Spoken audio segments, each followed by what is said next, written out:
ಎಲ್ರಿಗೂ ನಮಸ್ಕಾರ. ನಮ್ಮ ಅಡುಗೆ ಚಾನೆಲ್ಗೆ ಸ್ವಾಗತ.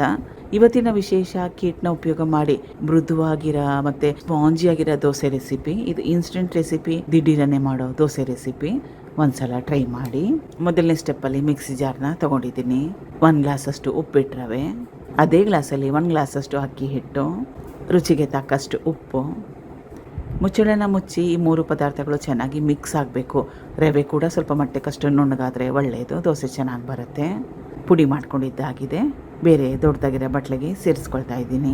ಅರ್ಧ ಗ್ಲಾಸಷ್ಟು ಹುಳಿ ಮೊಸರು, 1 ಗ್ಲಾಸಷ್ಟು ನೀರು ಕಲಿಸ್ಕೋಬೇಕು ಚೆನ್ನಾಗಿ.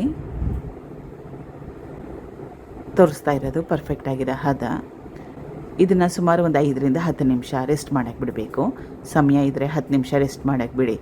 ಸಮಯ ಇಲ್ಲ ಅಂದರೆ 5 ನಿಮಿಷ ನೆನೆಸ್ಕೊಂಡ್ರು ಸಾಕಾಗುತ್ತೆ.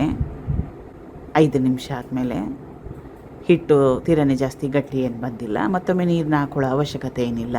ಈನೋ ಪೌಡರು ಸಣ್ಣ ಚಮಚದಲ್ಲಿ 1 ಚಮಚದಷ್ಟು ಈನೋ ಪೌಡರ್ ಮೇಲೆ ಸ್ವಲ್ಪ ನೀರನ್ನ ಹಾಕ್ಕೊಂಡು ಚೆನ್ನಾಗಿ ಕಲಿಸ್ಕೋಬೇಕು. ಹಿಟ್ಟು ರೆಡಿಯಾಗಿದೆ. ಹೆಂಚು ಕೂಡ ಚೆನ್ನಾಗಿ ಕಾದಿದೆ.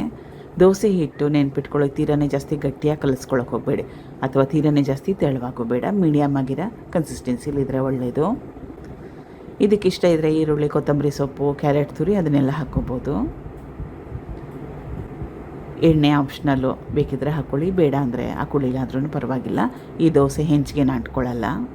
ಒಂದೇ ಕಡೆ ಚೆನ್ನಾಗಿ ಬೇಯಿಸ್ಕೊಂಡ್ರೂ ಸಾಕಾಗುತ್ತೆ, ಅಥವಾ 2 ಕಡೆ ಇಷ್ಟ ಇದ್ದರೆ ಬೇಯಿಸ್ಕೋಬೋದು. ಟ್ರೈ ಮಾಡಿ ಒಂದು ಸಲ. Thank you for watching. ಧನ್ಯವಾದಗಳು.